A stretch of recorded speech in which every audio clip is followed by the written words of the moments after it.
inyamaswa yavuye mu butaka, leta zunze ubumwe za Amerika zahawe kurema igisa neza neza na Roma ariko kitari Roma. Ikintu giteye agahinda, abantu benshi bita ku kimenyetso, ntago bajya bita ku izina cyangwa umubare w'izina. No,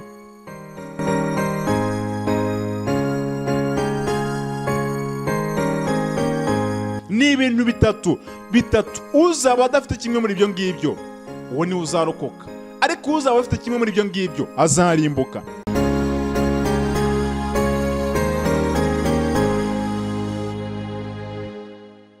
Reka mbasuhuze kandi mbahe ikaze mwese abo duhuriye ahangaha. Imana ibahe umugisha ndetse mwinshi cyane utagabanyije. Ari abantu badukurikiye bari muri Aziya, abadukurikiye bari muri Europe, abadukurikiye bari muri Afrika, abadukurikiye bari ku migabane igiye itandukanye, mwese Imana ibahe umugisha. Naribonye abantu baza Vietnam, muri Amerika, mu Bufaransa, abantu baza Mozambique n'ahandi mwese narabibonye. Imana ibahe umugisha kandi bagirire neza. Kuba mudukurikira nibyo bituma Mwuka Wera akomeza kudukoresha akatwereka ko mutwitayeho. Uyu munsi rero tugiye kwigira hamwe ijambo ry'Imana. Turaza gukoresha Bibiliya cyane, ntago tubibuze kujya muri bya bitekerezo cyangwa se mu bindi bitabo byinshi ashwi, ahubwo turaza kuza gukoresha Bibiliya. Ariko nkuko dusanzwe tubimenyereye, munyemerere mbere yuko tujya mbere tubanze dusenge. Data mwiza, mubyeyi dukunda kandi ukiranuka, twongeye kugushima no kuguhimbaza kubw'urukundo rwawe rutadushiraho iteka ryose, ubihimbarizwe. Ngaho ngwino ubane natwe muri iki kiganiro, ari jyewe unkoreshe, muvandimwe udukurikiye umukoreshe, kandi twese twemereye kuyenga agakiza kayo gataye mu mitima yacu. Uturinde amarangamutima, uturinde ubwaka, ahubwo tube hafi. Tusemwe Yesu Kristo turakoze, amen. Yego, uyu munsi rero nkuko nari maze kubibabwira, ntago turi buze kujya mu bitabo bigiye bitandukanye, ntago turi buze kujya mu mateka agiye atandukanye, ahubwo uyu munsi tugiye kwibanda kuri Bibiliya yonyine, niyo nifuza ko turi buze gukoresha, ndetse tukaza kuza kwibanda mu gitabo cy'Ibyahishuwe. Ndashaka ko dusoma amagambo ari mu Byahishuwe igice cya 13, niyo nshaka ko tuza kuganiraho uyu munsi. Ibyahishuwe igice cya 13, ndabizi ko ari amagambo abantu benshi bakunda, na amagambo n'ubuhanuzi abantu benshi bakunda, nubwo bamwe baba batabwumva neza, nubwo hari ababusobanura ukwabo, abandi bakabusobanura ukwabo. Ariko uyu munsi ndashaka ari cyo kiganiro tuza kuza kwibandaho, tukareba ese n'iki Imana ishaka kutuganiriza muri ubuhanuzi yahereye Yohana ku kirwa Ipatimu. Umurongo wa mbere w'igice cya 13 ufite titire ivuga ngo Haduka, inyamaswa ivuye mu nyanja.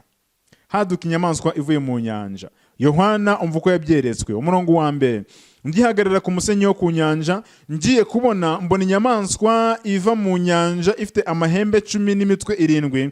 Ku mahembe yayo hariho ibisingo 10, no ku mitwe yayo hariho amazina yo gutuka Imana. Umurongo wa kabiri: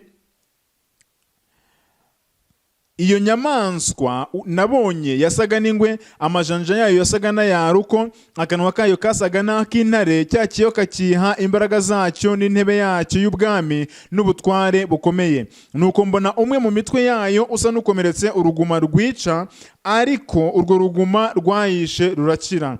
Abari mu isi yose bakurikira iyo nyamaswa bayitangarira. Umurongo wa kane: baramya icyo kiyoka kuko cyahaye iyo nyamaswa ubutware bwacyo. Baramya n'iyo nyamaswa bati, ninde uhwanye n'iyi nyamaswa kandi ninde ubasha kuyirwanya? Ngira ngo urabyumvise neza.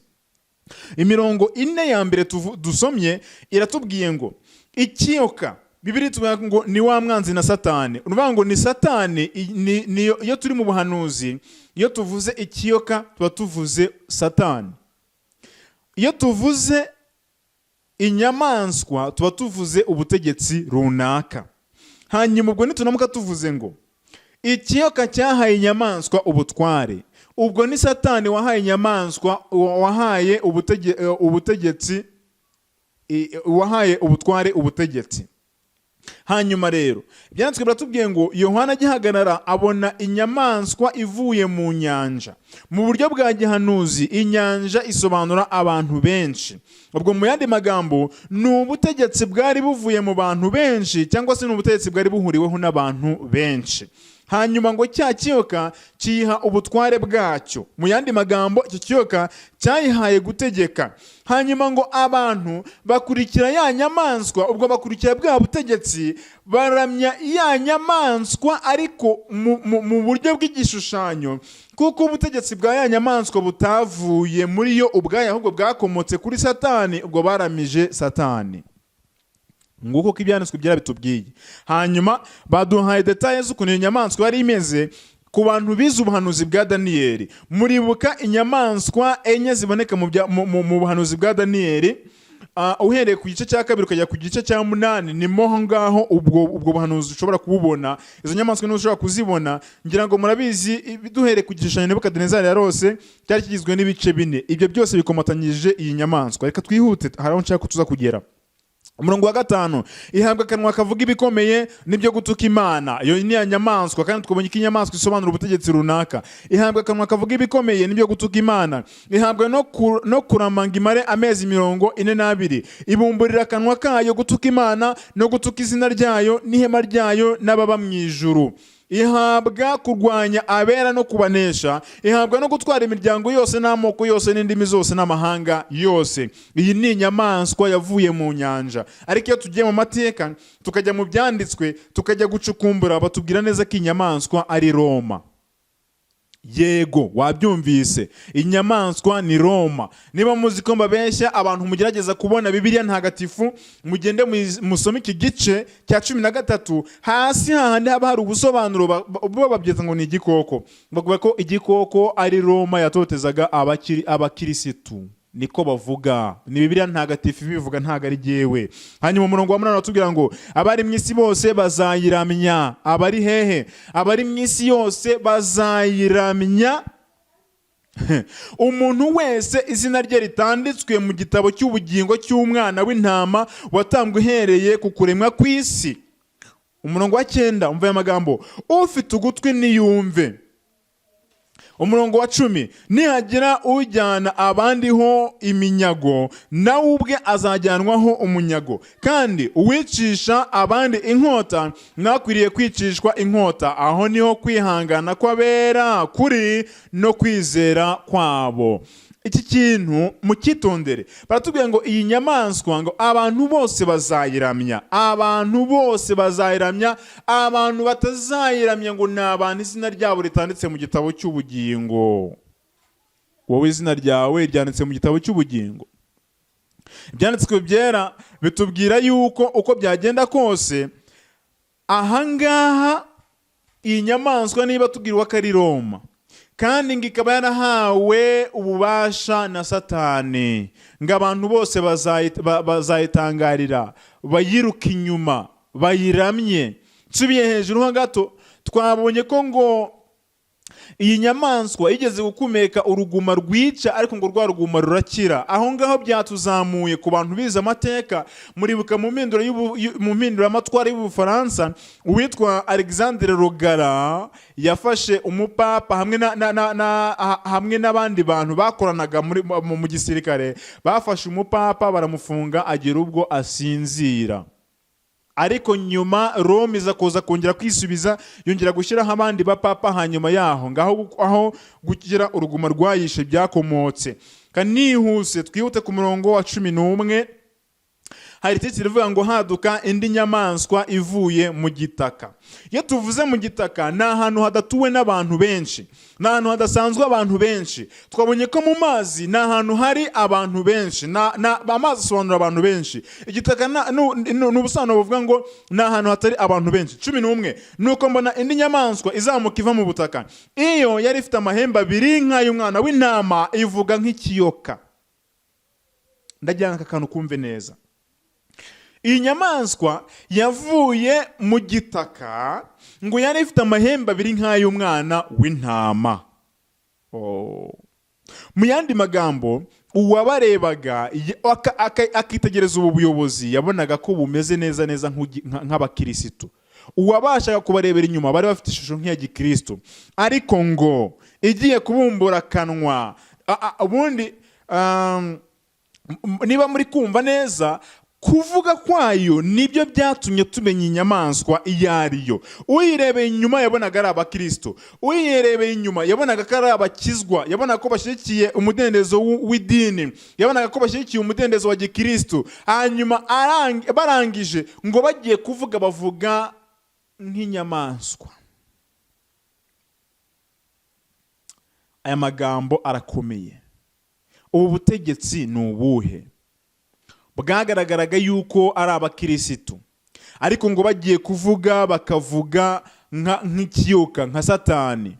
Mu yandi magambo, bari bambaye ishusho yo kwera ariko bahakana imbaraga zako.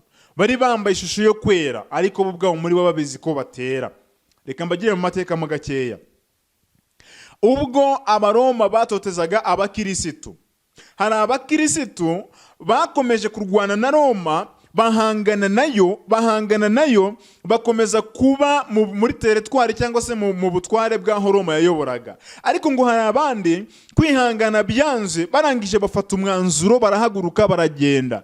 Abo bahagurutse bakagenda basuhukiye ahitwa muri Leta Zunze Ubumwe za Amerika. Leta Zunze Ubumwe za Amerika. Ibyanditswe byera iyo tugiye mu mateka no gusobanura ubuhanuzi, tubwirwa ko aba bahagurutse bakava mu matware ya Roma bakinjira muri Leta Zunze Ubumwe za Amerika.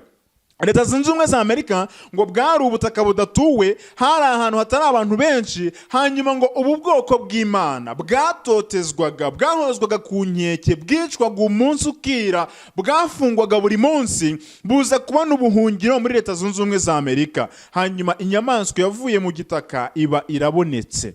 Ariko reka ibi nabyo mbivuge ne kubisiga. Igihe Abaroma bari barabonye ko hari ababacitse, abo bavandimwe bari barahungiye muri Amerika, ngo bagezeyo batekereza ko hari bene wabo basigaye mu matware ya Roma, kandi abo bene wabo ngo bakaba baratotezwaga. Hanyuma igihe kiza kugera, bashyiraho gahunda yo kujya bafasha abandi bene wabo b'impunzi barimo batotezwa na Roma. Ngaho aho icyitwa HCR cyakomotse. Abantu benshi ntago babizi. Burya HCR yabayeho igihe Roma yo ubwayo yatotezaga abakirisitu. Hanyuma abakirisitu bagiye bibuka ko ari bene wabo b'impunzi bahari kandi badafite uko babayeho, batangira kujya babashakira ibyo kurya bakabiboherereza. Hanyuma ngo Roma nayo iricara irareba, ibona ngo za mpunzi zagiye zibahunga zifite ibikorwa by'urukundo byiza, kandi ngo Roma irareba ibona abantu benshi barimo barayivaho kubera ko bamaze kubona ko impunzi zahunze ari byiza zikora. Roma iricara avuga iti rero ubwo bashinze ikigo gifasha impunzi, reka natwe dushinga ikigo gifasha abatishoboye n'abakene, bakita Caritas.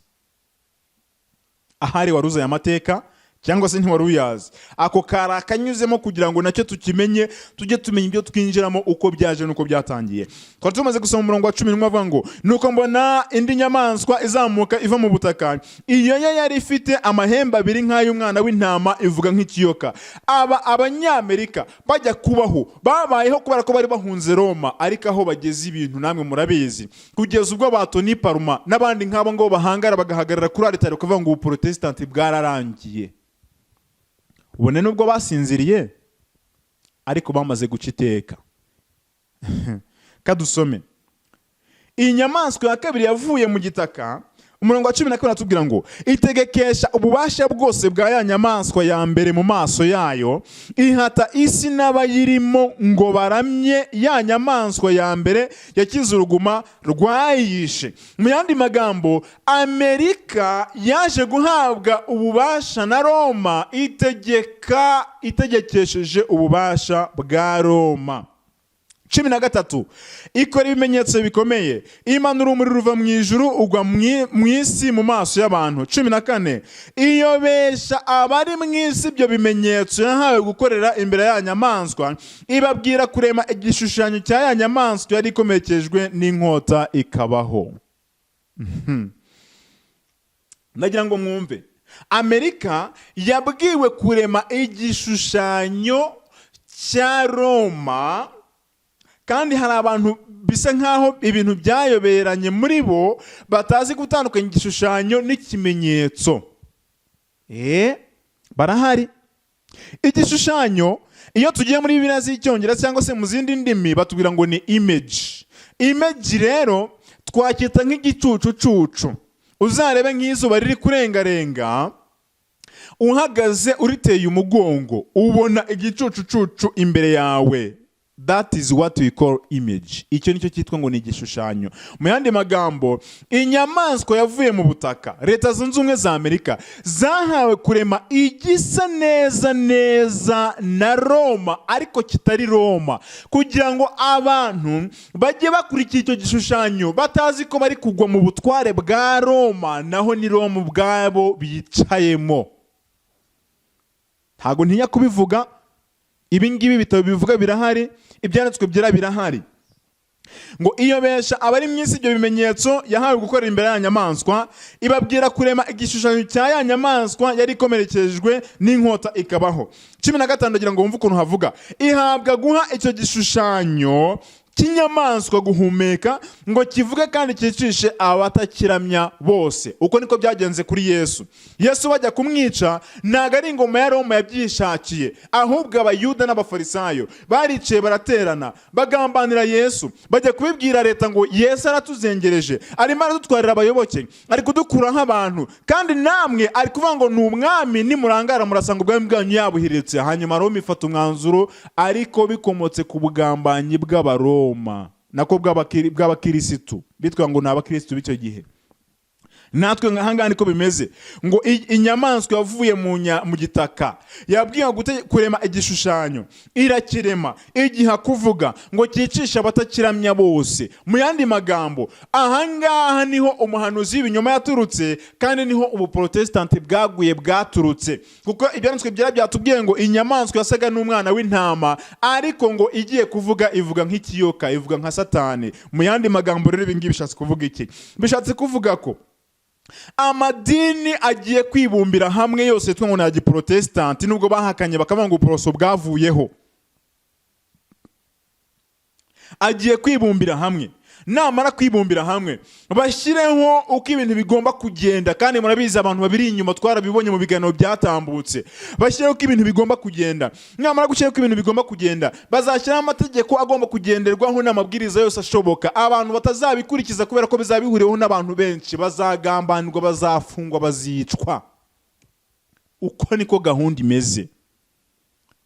Ngo kugira ngo, ndagira mu murongo wa 17, ngo murongo wa 16, itera bose aboroheje n'abakomeye n'abatunzi n'abakene n'abumudendezo n'abimbata gushyirwaho ikimenyetso ku kiganza cy'iburyo cyangwa mu ruhanga. Hejuru twabonye ko inyamaswa yabwiwe kurema igishushanyo, none hasi tubonye ko yanabwiwe gushyiraho abantu ikimenyetso.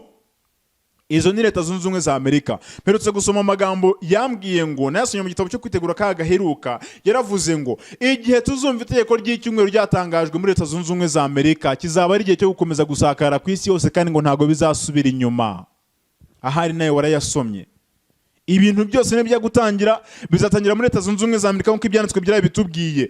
Yahawe kurema igishushanyo, ubuporoso bwaguye, irakirema. None igiye gufata abantu ikabashyiraho ikimenyetso mu ruhanga cyangwa se mu kiganza cy'iburyo, ngo kugira ngo 17 hatagira umuntu wemererwa kugura cyangwa gutunda keretse afite icyo kimenyetso. Ndagira aya magambo muyumve neza, reka mvuge gahoro. Kugira ngo hatagira umuntu wemererwa kugura cyangwa gutunda keretse rimwe afite icyo kimenyetso, kabiri cyangwa izina rya nyamaswa, gatatu cyangwa umubare w'izina ryayo. Ariko ikintu giteye agahinda, abantu benshi bita ku kimenyetso, ntago bajya bita ku izina cyangwa umubare w'izina. No, amatorero menshi, yaba ari mu Badivantiste, yaba ari no mu bande, iyo barimo barigisha bakunda kwibanda ku kimenyetso cyane. Ariko hari ibindi bintu bibiri byasigaye, izina cyangwa se umubare w'izina. Ni ibintu bitatu. Uzaba adafite kimwe muri ibyo ngibyo, uwo ni uzarokoka. Ariko uzaba afite kimwe muri ibyo ngibyo azarimbuka.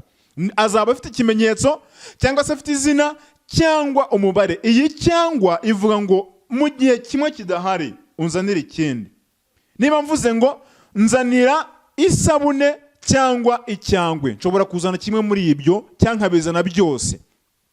Ikimenyetso rero ni icyumweru, twese turabizi, ariko bitari by'umubare, bitari by'izina. Ubutumwa bwazinzikanyijwe ahantu henshi cyane, abantu barabucecetse banga kubibwiriza, ariko igihe cyageze kugira ngo ibintu bivugwe bijye ku mugaragaro, kuko ibi nibyo bizarimbuza abantu benshi. Abantu benshi ngo bazahunga ikimenyetso, kuko ikimenyetso bakizi ko ari icyumweru, ngo bazagihungira kure, bakijye kure cyane, ariko ngo hari abazafata umubare cyangwa se izina rya nyamaswa. Ubwiwe n'iki kutazahunga ikimenyetso ukagwa ku izina cyangwa umubare? Icyo kintu ngero gitekerezeho, ko mu byigisho twigishijwe bagiye baturanga ikimenyetso cy'inyamaswa n'icyumweru, ikimenyetso cy'Imana n'isabato, bite by'umubare, bite by'izina. Amagambo ndayasomye hano ngo kugira ngo hatagira umuntu wemererwa kugura cyangwa gutunda keretse afite icyo kimenyetso cyangwa izina rya nyamaswa cyangwa umubare w'izina, uko ari bitatu, uzafata kimwe cyangwa se mo kimwe, ubyange byose cyangwa ubifate byose. I don't know, ariko uzahungira.